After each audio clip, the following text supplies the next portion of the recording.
जय श्री कृष्णा। आज हम श्री राम, लक्ष्मण और सीता माता की कहानी सुनेंगे। ये 12 महीने तक सुनी जाने वाली कहानी है। एक बार आप इस कहानी को अवश्य सुने। भगवान श्री राम, लक्ष्मण और सीता जी पिता दशरथ जी की आज्ञा से वनवास जाने लगे। रास्ते में सभी तीर्थ, गंगा, यमुना, गोमती नदियों में पितृ तर्पण कर वन में कंद मूल फल फूल खाते हुए वन में अपना समय व्यतीत करने लगे। कार्तिक का महीना आया।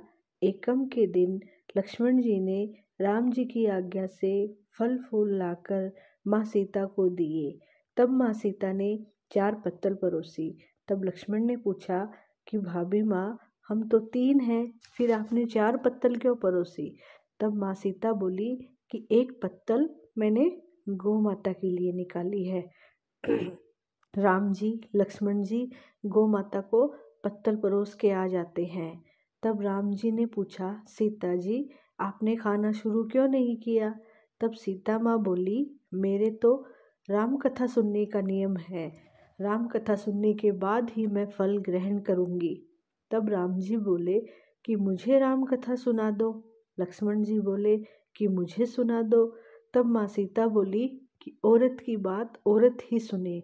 आप मेरे पति हो और आप मेरे देवर हो, तो मैं आप दोनों से कैसे कहूँ? तब लक्ष्मण जी ने सोचा कि इस जंगल में कौन औरत मिलेगी। तब लक्ष्मण जी ने अपनी माया से एक नगरी का निर्माण किया। उस नगरी में सब सुख सुविधाएं थी। उस नगरी में सब चीज़ सोने की थी, इसलिए नगरी का नाम सोननगरी रखा गया।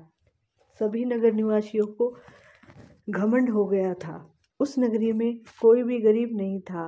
जब सीता जी कुएं पर पानी लेने के लिए गई और पनिहारियों से राम राम किया तो कोई सीता माता से नहीं बोली। थोड़ी देर में एक छोटी कन्या आई। सीता माता ने उससे राम राम बोला और कहा कि बाई जी मेरी राम कथा सुनोगी? तब वह बोली कि मेरे घर पे काम है। सीता माता ने कहा कि मेरे पति राम और देवर लक्ष्मण भूखे हैं। तब लड़की बोली कि मेरी माँ मेरा घर पर इंतजार कर रही है, और वह लड़की वहाँ से घर चली गई। तब माता सीता को क्रोध आ गया और माता सीता के क्रोध से सारी नगरी साधारण हो गई।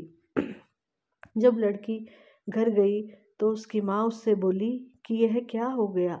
तब लड़की बोली, मुझे तो नहीं पता, पर जब मैं कुएं पे गई थी तो वहाँ एक साध्वी बैठी थी और मुझे राम कथा सुनने के लिए बोल रही थी। मैंने उसकी कथा नहीं सुनी। हो सकता है उसने ही कुछ किया हो। तब उसकी माँ ने उसको वापस जाकर राम कथा सुनने के लिए कहा, परंतु उस लड़की ने मना कर दिया। तब उसकी बहू बोली कि सासू माँ, अगर आपकी आज्ञा हो तो मैं कहानी सुन के आ जाती हूँ। फिर उसकी बहू कुएं पर चली गई और वहाँ जाकर पानी भरे और खाली करे, पानी भरे और खाली करे। तब सीता जी ने कहा कि आपके घर पे कुछ काम नहीं है क्या? तब वह बोली, माता जी मैं तो अपना सारा काम करके आई हूँ। तब माँ सीता बोली कि तुमने मुझे माँ कहकर पुकारा है, यदि तुम्हारे पास समय हो तो तुम मेरी राम कहानी सुन लो। तो वह बोली कि माता जी सुनाओ, मैं प्रेम से आपकी कहानी सुनूंगी। सीता माता उसको अपनी कहानी सुनाने लगी और उसे कहा कि तूने मेरी मृत्युलोक में मदद की है, भगवान तेरी स्वर्ग में रक्षा करेंगे। और सीता माता उसे कहानी सुनाने लग गई और फिर राम कथा पूर्ण हुई। तो सीता जी ने कहा कि हे भाई, तूने मेरी राम कथा सुनी, मेरी सहायता की, राम जी और लक्ष्मण जी को जिमाया है, भगवान तेरी भी रक्षा करेंगे, तुझे स्वर्ग का सुख मिलेगा।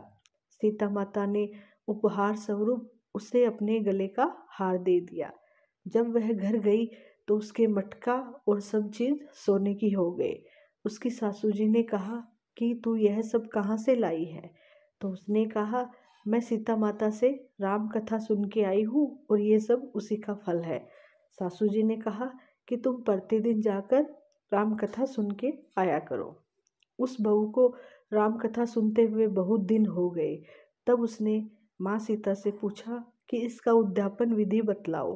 तब सीता जी ने कहा कि 7 लड्डू लाना, 1 नारियल लाना, उसके 7 भाग करना, 1 भाग मंदिर में चढ़ाना जिससे मंदिर बनवाने जितना फल होगा, 1 भाग सरोवर के किनारे गाड़ देना जिससे सरोवर खुदवाने जितना फल मिलेगा, 1 भाग भगवत गीता पर चढ़ाना जिससे भगवत गीता पाठ पढ़वाने जितना फल मिलेगा, 1 भाग तुलसी माता पर चढ़ाना जिससे तुलसी विवाह जितना फल मिलेगा, 1 भाग कंवारी कन्या को देना जिससे कन्या विवाह जितना फल मिलेगा, 1 भाग सूरज भगवान को चढ़ाना जिससे 33 करोड़ देवी देवताओं को भोग लगाने जितना फल मिलेगा।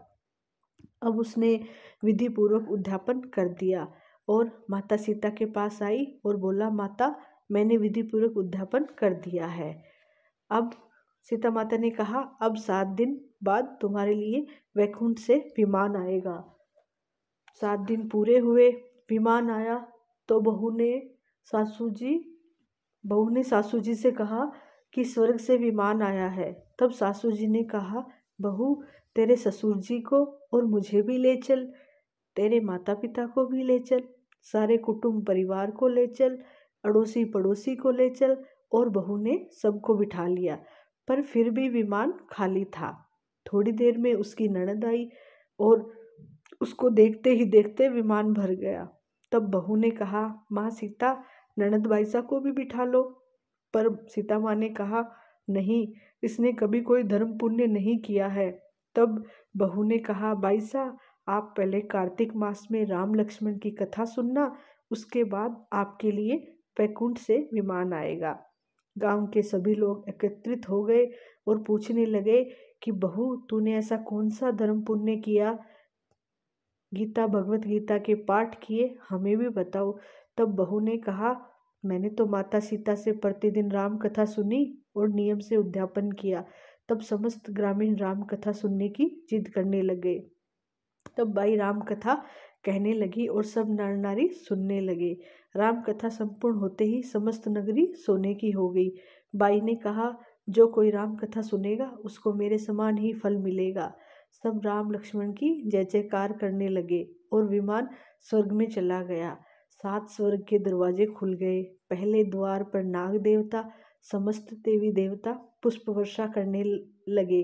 देवताओं ने पूछा कि तूने क्या पुण्य किया। तब उसने कहा, मैंने तो राम लक्ष्मण जानकी की कहानी सुनी थी। तो समस्त देवताओं ने कहा, वर मांगो। तब उसने कहा, मेरे तो सब सिद्ध हो गया, मुझे यह वर दो कि जो भी श्रद्धा व भक्ति से राम कथा, राम लक्ष्मण जानकी की कहानी सुनेगा उसको मेरे समान ही फल मिले। सभी देवताओं ने पुष्प वर्षा करते हुए तथास्तु कहा और चारों ओर राम की जय जयकार होने लग गई। भगवान राम सब पर अपनी कृपा बनाए रखें। धन्यवाद।